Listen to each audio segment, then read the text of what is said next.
नमस्कार, आप देख रहे हैं खबरों की दीवार सीजीवाल। मैं मनीष जायसवाल, आपका स्वागत है हमारे इस खास शो में। आइए शुरू करते हैं आज का शो। प्रदेश में अगस्त क्रांति की लहर चल रही है। हड़ताल अपने शबाब पर आ चुकी है। सरकारी सिस्टम बुरी तरह अस्त व्यस्त हो चुका है। सरकारी कामकाज के प्रभावित रहने की वजह से आम लोगों की समस्याएं दिन पर दिन बढ़ती जा रही है। गिनती नहीं कि सरकारी सिस्टम कहां कहां अस्त व्यस्त हो चुका है।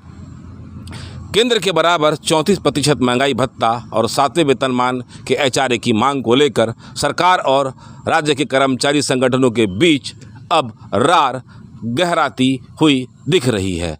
एक रार पैदा हो गई है। सरकार झुकने को तैयार नहीं, कर्मचारी हार मानने को तैयार नहीं। इस आंदोलन को कर्मचारी संगठन अपनी अस्मिता से जोड़ चुके हैं।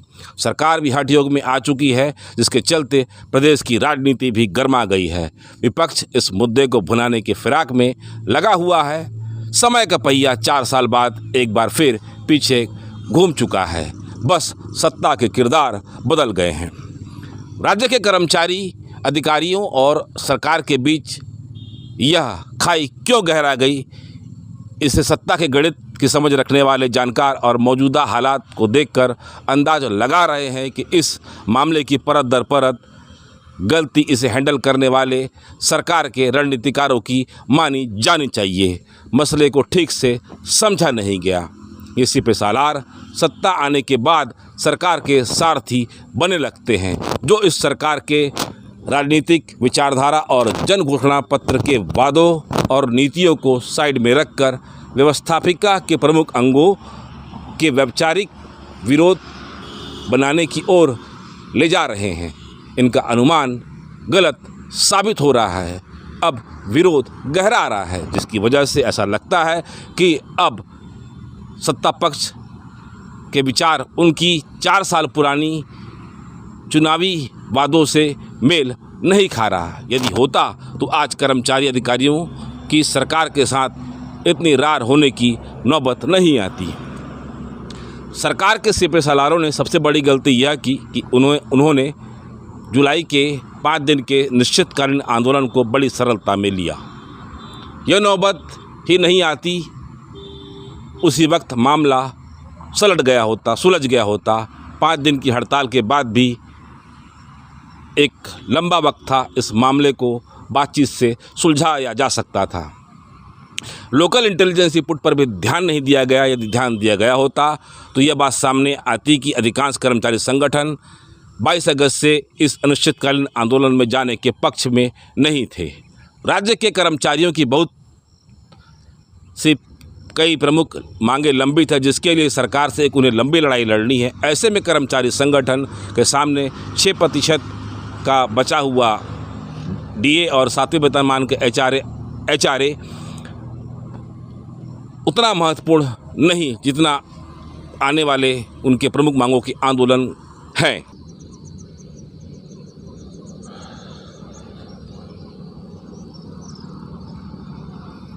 ऐसे वक्त में जब विपक्ष के 2 नए कप्तान आए हैं, जिनके चलते टीम के नए और पुराने चेहरे इसी बहाने जोश और शक्ति प्रदर्शन करेंगे, जिसके चलते सरकार पर विपक्ष के हमले और तेज हो जाएंगे और समाचार की सुर्खियां ये सब बनते जा रहे हैं। मामला दिल्ली तक भी जा सकता है। अधिकारी कर्मचारी फेडरेशन की हड़ताल की वजह से सोशल मीडिया सहित चर्चाओं में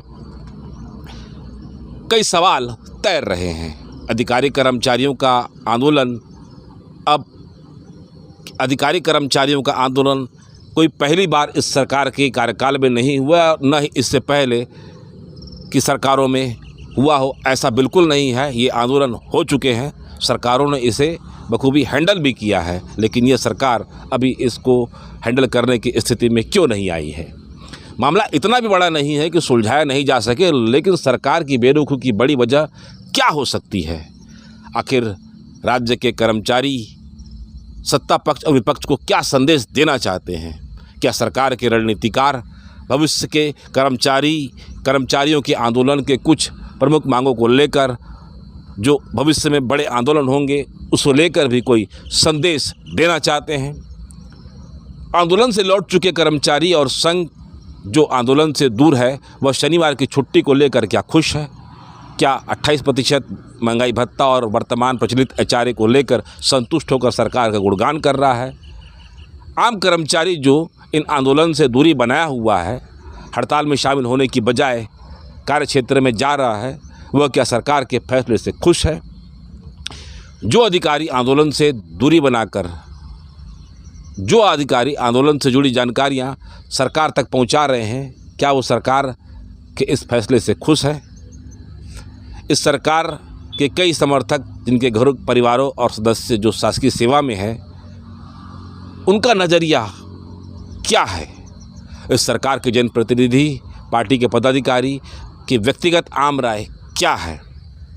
ऐसे सवालों की बड़ी लंबी फहरिस्त है जिसके जवाब तलाशना थोड़ा तकलीफदेह हो सकता है। इस बात में दो मत नहीं कि चूक तो हो गई है, जिसकी बड़ी वजह संवादहीनता मानी जानी चाहिए। 6% DA बढ़ाने के बाद कर्मचारियों के लिए अन्य मांगों HRA और DA उतना महत्वपूर्ण नहीं है, लेकिन हड़ताल करना जरूरी क्यों हो गया है?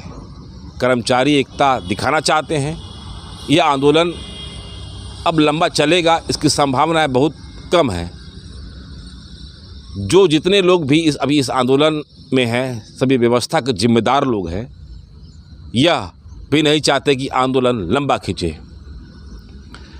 यह भी तय है कि सरकार अगर सख्ती बरतने पर उतर आए तो आंदोलन की तपिश अपने आप कम हो जाएगी। लेकिन क्या समस्या को सुलझाने के लिए यह कोई ठोस पहल होगी? समझना होगा कि स्थिति कुछ अलग है। यहाँ एक वर्ग कर्मचारियों की बात नहीं है, यहाँ कई कर्मचारी संगठनों की बात है, सर्वहारा वर्ग की बात है, संघीय शक्ति की बात है। फिर बैर इतने लोगों से काहे मोल लिया जा रहा है?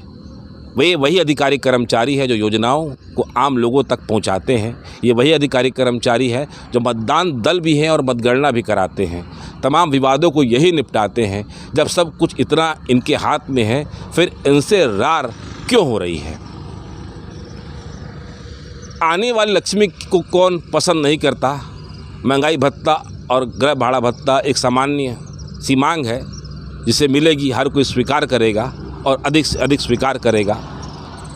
समय पर यह सब देना एक कल्याणकारी राज्य के लिए भी जरूरी है। ये कर्मचारी किसी चीज़ की मांग कर रहे हैं तो ये अपने हक की मांग कर रहे हैं, और उनका कहना है कि अगर ऐसी स्थिति बनी रही तो भविष्य में गलत परंपरा बनेगी। सरकारों का जब मन करेगा DA देगी, जब मन करेगा HRA देंगी, और कर्मचारी अपना नुकसान कराते रहेंगे।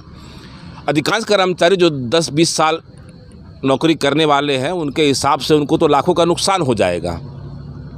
ऐसी स्थिति में गुणा भाग करके अधिकारी कर्मचारी इस आंदोलन में कूद चुके हैं। इस बात में दो मत नहीं कि सालों बाद कर्मचारियों के बीच ऐसी एकता नजर आई है। दबाव समूह चुनाव के वक्त अधिक सक्रिय हो जाते हैं। यदि एक बार में चुप हो गए तो शायद ऐसा मौका मिले, जरूर नहीं है। इसलिए आंदोलन अभी ऐसा लगता है कि जरूरी हो गया है।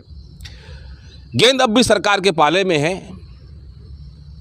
बहुत कुछ हो सकता है, कुछ बिगड़ा नहीं। राज्य के आर्थिक हालात कर्मचारियों से छुपे नहीं हैं, और सरकार भी कथरी ओढ़कर घी नहीं पी रही। कई लोककारी फार्मूले हैं, समझौते की गुंजाइश है, जिससे आम आदमी इस हड़ताल से प्रभावित हो रहा है, जो उसे राहत मिल सकती है। एक मजबूत पहल होनी चाहिए, शिकवे शिकायत दूर होने चाहिए। मौजूदा समय की यही मांग है। सत्ता की चाबी भी यही है, वरना तरसा कर टुकड़ों में अगर कोई चीज़ दी जाए, 56 भोग भी दिए जाए, तो वह किसी को रास नहीं आते। कहीं पर लिखा हुआ है, दुनिया यह याद नहीं करेगी कि आपने क्या कहा, लेकिन निश्चित तौर पर यह कभी नहीं भूलेगी कि आपने क्या किया। हमारी खास पेशकश से बस आज इतना ही। हमारी कोशिश अगर आपको अच्छी लगे तो लाइक, सब्सक्राइब और शेयर ज़रूर करें। अपने मित्रों के बीच शेयर ज़रूर करें। आज के शो में बस इतना ही। फिर मुलाकात होगी सीजीवाल से मनीष जायसवाल की एक रिपोर्ट। धन्यवाद। अभी कितना